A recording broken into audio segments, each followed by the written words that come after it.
En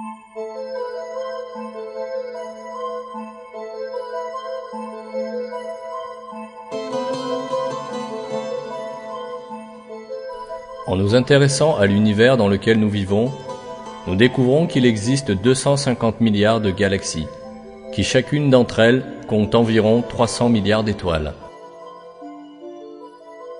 Chaque élément de ces magnifiques systèmes obéit à des lois et à un ordre particulier.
La Terre n'occupe qu'une minuscule partie de ce vaste univers. Elle est elle-même régie par un système incomparable qui possède des équilibres parfaits et extrêmement délicats.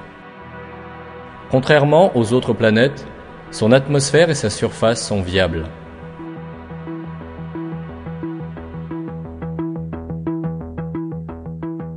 L'eau qui couvre la majeure partie de sa surface est l'un des éléments essentiels à la vie.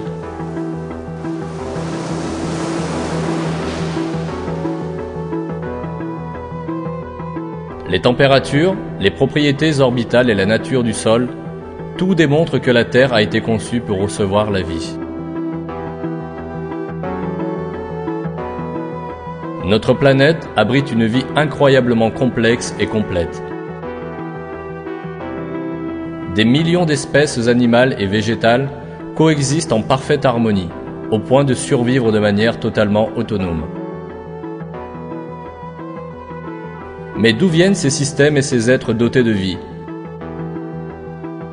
En examinant la vie sur Terre, on peut clairement voir que chaque être vivant est pourvu de systèmes complexes, lui permettant de jouer un rôle dans le système global, et qu'il les utilise de la façon la plus performante.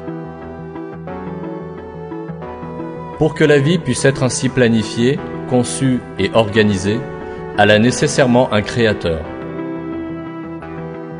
Et ce créateur n'a cessé de se présenter à l'humanité depuis la nuit des temps. Il s'agit d'Allah, le seul et unique Dieu, qui a créé les cieux et la terre à partir du néant, et qui a façonné tout ce qu'ils contiennent.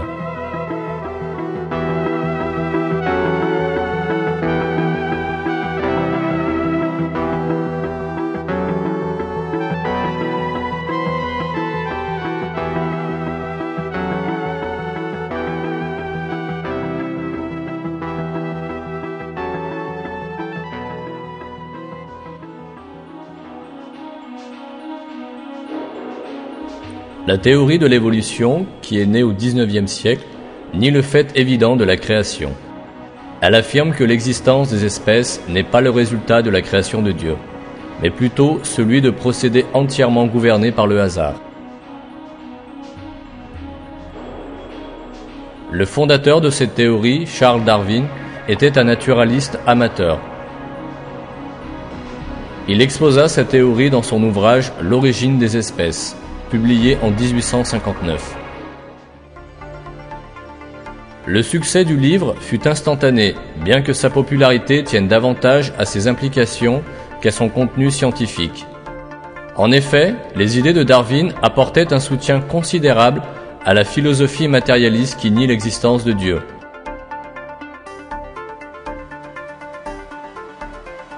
Karl Marx, le fondateur du matérialisme dialectal, dédia son livre Le Capital à Darwin, à Charles Darwin, de la part d'un admirateur dévoué.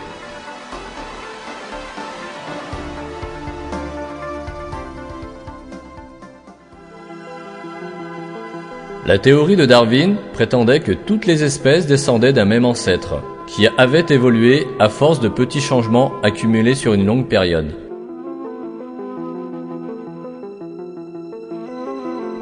Darwin n'apporta pas de preuves solides à ce qu'il avançait.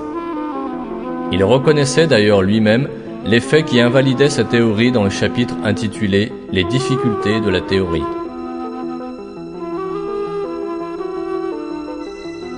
En fait, Darwin comptait sur les nouvelles découvertes pour balayer ses faiblesses. Or, il s'avéra que les avancées scientifiques allèrent au contraire dans le sens de la réfutation de ses allégations.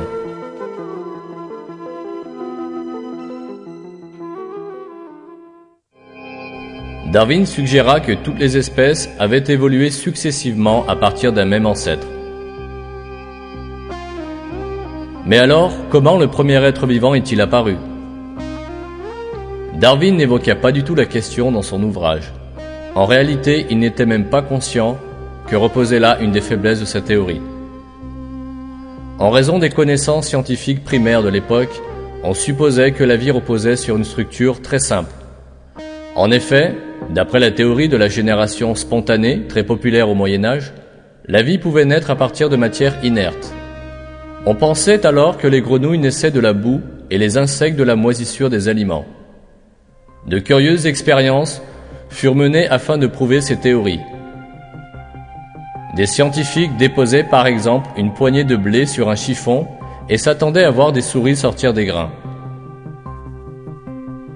On se servit de l'exemple des vers sur la viande afin de prouver que la vie pouvait naître d'une matière inerte. Bien plus tard, on comprit que ces vers provenaient des larves microscopiques laissées sur la viande par les mouches.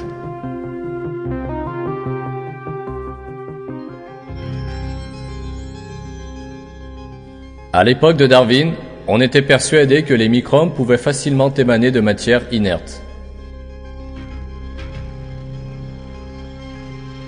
5 ans après la publication de l'origine des espèces, le célèbre biologiste français Louis Pasteur réfuta scientifiquement les mythes de l'évolution. Après de nombreuses études et recherches, Pasteur aboutit à la conclusion suivante. La matière peut-elle s'organiser seule ? Non. Aujourd'hui, on ne connaît pas de circonstances à partir desquelles on puisse affirmer que des êtres microscopiques sont apparus en leur état sans parents.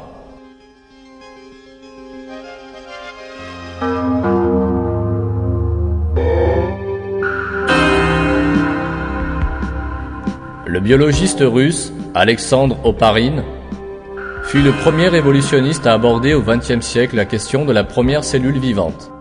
Son approche visait à expliquer comment la première cellule vivante, le soi-disant ancêtre commun à tous les êtres vivants de la théorie de l'évolution, avait pu apparaître.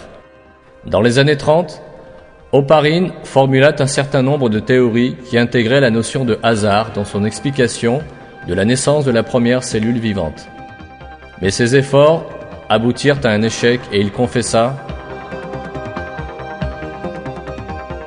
Malheureusement, l'origine de la cellule reste l'aspect le plus trouble de toute la théorie de l'évolution. »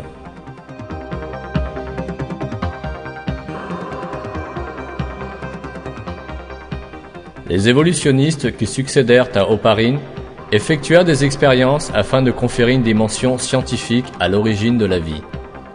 La plus célèbre expérimentation fut celle réalisée par le chimiste américain Stanley Miller en 1953. Il obtint quelques molécules organiques simples suite à une réaction gazeuse en employant les gaz qui étaient supposés exister au commencement de l'atmosphère terrestre.